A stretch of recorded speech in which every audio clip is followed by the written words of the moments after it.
जो माँ अपने बच्चों को आईएएस, आईपीएस, जज, इंजीनियर, डॉक्टर बनाने का ख्वाब देख रही है, तो जब है उनके लिए इतना बड़ा ख्वाब देखेगी तो उनके बच्चे कभी भी सफाई कर्मचारी, मजदूर या चपरासी नहीं बनेंगे।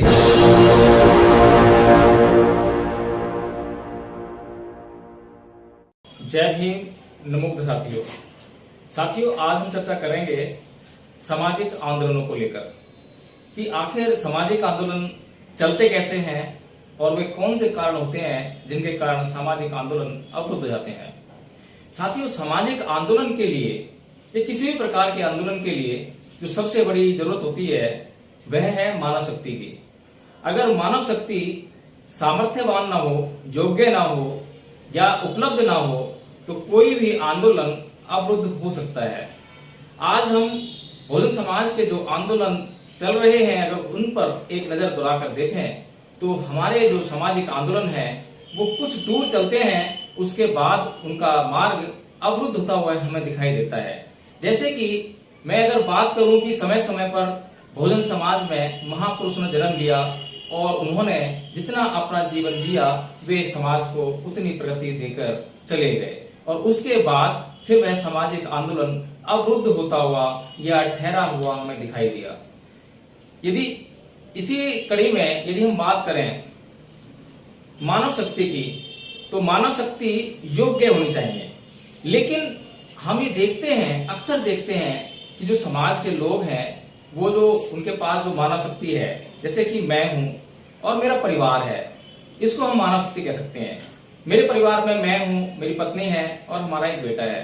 तो हम 3 लोग मानव शक्ति हैं। जो ये 3 लोग हैं, इन्हीं 3 लोगों की जो शक्ति है उसको या तो हम समाज के आंदोलन लगा दें या फिर अपनी परिवार की आर्थिक संपन्नता में लगा दें। तो आखिर किसी व्यक्ति को क्या करना चाहिए?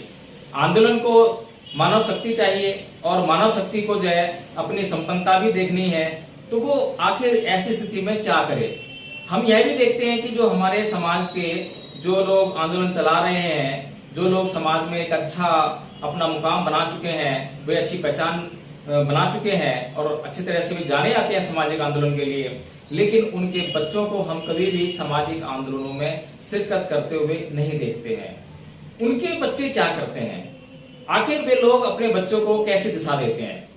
हमने अक्सर देखा है कि उनके बच्चे अच्छी अच्छी नौकरियां करते हैं, अच्छी पढ़ाई लिखाई करते हैं, अच्छी शिक्षा और योग्यता हासिल करते हैं और अपनी अच्छी पढ़ाई लिखाई और अच्छी शैक्षिक योग्यता को वे सामाजिक आंदोलनों में कभी प्रयोग नहीं करते, बल्कि अपनी जो आर्थिक संपन्नता है उस पर ही उसका पूरा प्रयोग करते हैं। लेकिन हमारे जो महान पुरुष हैं,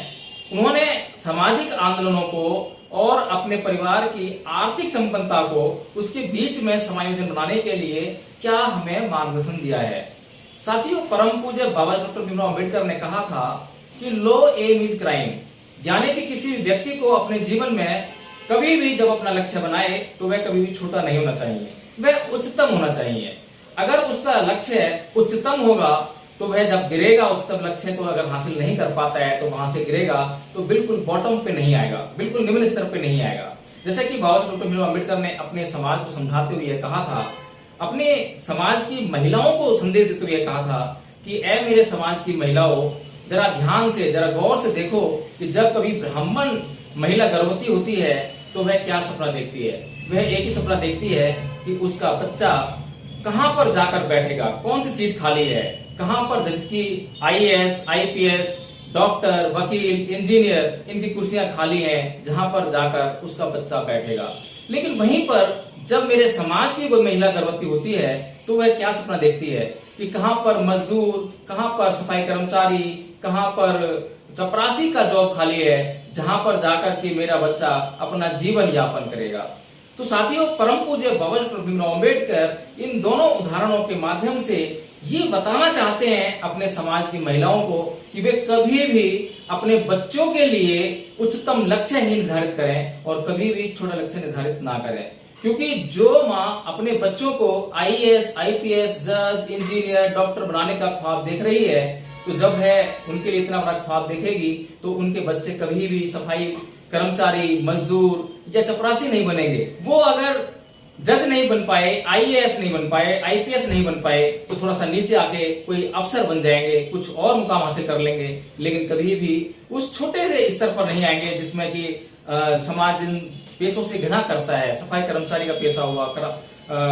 चपरासी का पेशा हुआ, मजदूरी हुई, इन पर उनका बच्चा कभी भी नहीं आएगा। लेकिन जो माँ अपने बच्चों के लिए वो ऊंचे सपने देख ही नहीं पा रही है, बल्कि वो उसके जीवन यापन के लिए यही देख पा रही है कि उसके लिए कहीं पर काम उपलब्ध होगा या नहीं होगा, कहीं पर सफाई कर्मचारी के तौर पर काम उसको मिल जाए, कहीं पर मजदूरी करने को उसको मिल जाए। तो वो जो माँ है जो ऐसे सपने देख रही है, जो ऐसी सोच के साथ जी रही है, या इससे ऊंची सोच वो नहीं बना पा रही है, तो उसके बच्चे क्या कभी भी आईएएस, आईपीएस, जज, कलेक्टर, इंजीनियर, डॉक्टर बन पाएंगे? तो साथियों, ये जो मापदंड परम पूज्य बाबा साहेब भीमराव अम्बेडकर ने दिया, ये बहुत ही महत्वपूर्ण है, और इसी में छुपा हुआ है हमारे सामाजिक आंदोलनों के लिए मानव शक्ति का चमत्कार, कि मानव शक्ति हमारे ही बीच में से आनी है। कहीं से चाइना को ऑर्डर नहीं दे सकते हम, जो है कि चाइना हमारे लिए यहाँ पर लोग भेजे और वो हमारे लिए आंदोलन करे, और हम अपने परिवार की आर्थिक संपन्नता पर जोर देंगे, हम अपना कमाई धंधा करेंगे, और चाइना जो है वहां से लोग भेजे और वो हमारे लिए आंदोलन करेगा। ऐसा कभी भी संभव नहीं है।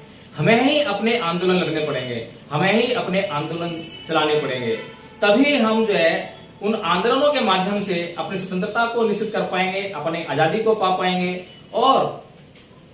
उसके साथ साथ हमें परिवारों की संपन्नता पर भी ध्यान देना है। जैसा कि बाबा साहब ने कहा कि लो एम इज क्राइम, तो हर एक परिवार में सबसे पहले तो यह निश्चित किया जाना चाहिए कि जो बच्चे हैं वो अपना उच्चतम लक्ष्य निर्धारित करें। वे जज, आईएएस, आईपीएस, इंजीनियर, डॉक्टर, इनका लक्ष्य अपना निर्धारित करें, और यदि अपने जीवन में वो इन लक्ष्यों को निर्धारित करने के लिए, इस योग्यता को निर्धारित करने के लिए, इसको पाने के लिए वे इतना संघर्ष करते हैं, इतना कठिन परिश्रम करते हैं, अपनी पढ़ाई लिखाई करते हैं, और यदि उनको वो लक्ष्य नहीं भी मिल पाते हैं, तो सोचिए कि जब वो इतना कठिन परिश्रम करेंगे तो उनके भीतर एक योग्यता पैदा हो जाएगी, और उस योग्यता को अगर वे अपने समाज में लगाएंगे। मान लीजिए किसी व्यक्ति ने, किसी बच्चे ने आईएएस और आईपीएस की तैयारी की, लेकिन वो आईएएस और आईपीएस नहीं बन पाया। लेकिन साथियों,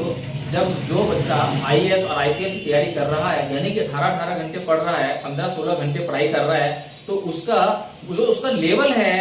किसी भी चीज को समझने का, अपने समाज को समझने का, कितना बेहतर है। अब वो जो आईएएस बनकर अपने समाज के लिए काम करता, वो तब भी तो पब्लिक डीलिंग में आता, तब भी तो लोगों को समझने का काम करता। अगर वही व्यक्ति अपने समाज में जब आईएएस नहीं बन पाया तो अपने समाज के बीच जाए, गली मोहल्लों में निकले, और उनकी मेंटल जो उनका लेवल है उसके जरिए उनको समझ के, उनके हिसाब से उसको समझकर, उनके हिसाब से कुछ योजनाएं बनाए, उनको प्रगति देने के लिए योजनाएं बनाए, और जो आंदोलन है उनसे उन लोगों को रूबरू कराए। जब ऐसे योग्य लोग समाज के भीतर जाएंगे तो हमारे आंदोलन बहुत आगे बढ़ जाएंगे। और यहाँ से ऐसा नहीं है कि जो समाज के बीच में जो लोग जाते हैं उनकी आर्थिक स्थिति कमजोर हो जाती है। अगर कोई भी व्यक्ति समाज के भीतर जाकर समाज की बेहतरी के लिए काम करता है तो समाज उसके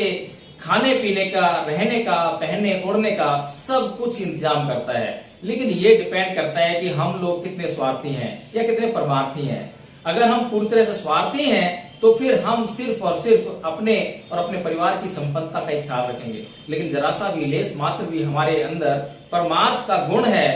तो हम निश्चित तौर पर समाज के कल्याण की जरूर सोचेंगे। हमने बहुत से लोग ऐसे देखे हैं जो सरकारी नौकरी करते हैं और उन्हें जितना भी समय मिलता है सरकारी नौकरी करने के बाद वो उसको समाज में इन्वेस्ट करते हैं, और जब समाज में इन्वेस्ट करते हैं तो वहां से समाज का आउटकम निकल कर आता है, उसका बहुत बेहतरीन रिजल्ट निकल कर आता है। तो साथियों, हमें ये समझना चाहिए, मैंने जो चर्चा शुरू की थी कि हमें मानव शक्ति भी चाहिए, और आज हम मानव शक्ति के अभाव में, योग्य मानव शक्ति के अभाव में हम अपने आंदोलनों को पीछे जाते हुए देख रहे हैं। जैसा कि बाबा साहेब डॉक्टर भीमराव अम्बेडकर ने अपना दर्द बयान करते वक्त एक बार कहा था कि ऐ मेरे समाज के कठिनाइयों से इस आंदोलन को यहाँ तक लेकर आया हूँ, अगर आप लोग इसको आगे न ले जा सको तो इसको पीछे भी मत जाने देना। तो साथियों, ये सब जो है मानव शक्ति के ऊपर डिपेंड है कि मानव शक्ति हमारे पास जितनी योग्य होगी और जितनी ज्यादा होगी उतना ही हमारे आंदोलन आगे बढ़ेंगे। हमारे बीच में अक्सर एक महापुरुष आता है, वो अपना पूरा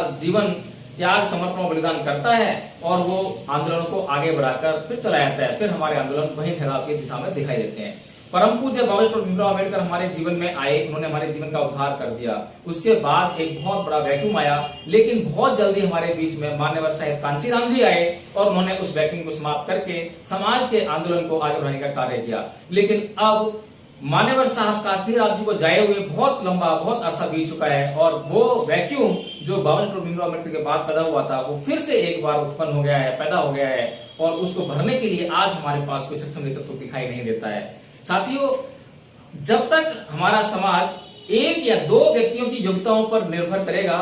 तब तक हमारे सामाजिक आंदोलनों को ऐसे वैक्यूम को झेलना पड़ेगा, ऐसे वैक्यूम का सामना निरंतर करना पड़ेगा। लेकिन यदि हम अपने समाज के हर बच्चे, हर व्यक्ति के अंदर उतनी योग्यताओं का संचार करेंगे, बढ़ाएंगे, तो वे निश्चित तौर पर अपने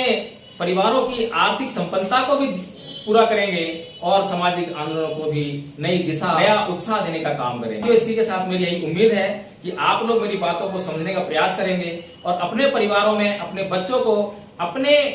आर्थिक संपन्नता के लिए, अपनी आर्थिक संपन्नता के लिए अपने बच्चों को हमारे सामाजिक आंदोलनों से काटने का कार्य नहीं करेंगे, बल्कि हमारे सामाजिक आंदोलनों के साथ जोड़कर उनको योग्यता देने का प्रयास करेंगे। और जब वे योग्य हो जाएंगे तो दोनों तरफ उनकी योग्यता लगेगी, अपने परिवार की आर्थिक संपन्नता में उनकी योग्यता लगेगी और सामाजिक आंदोलनों में भी उनकी योग्यता लगेगी। जय भीम, नमो बुद्धाय।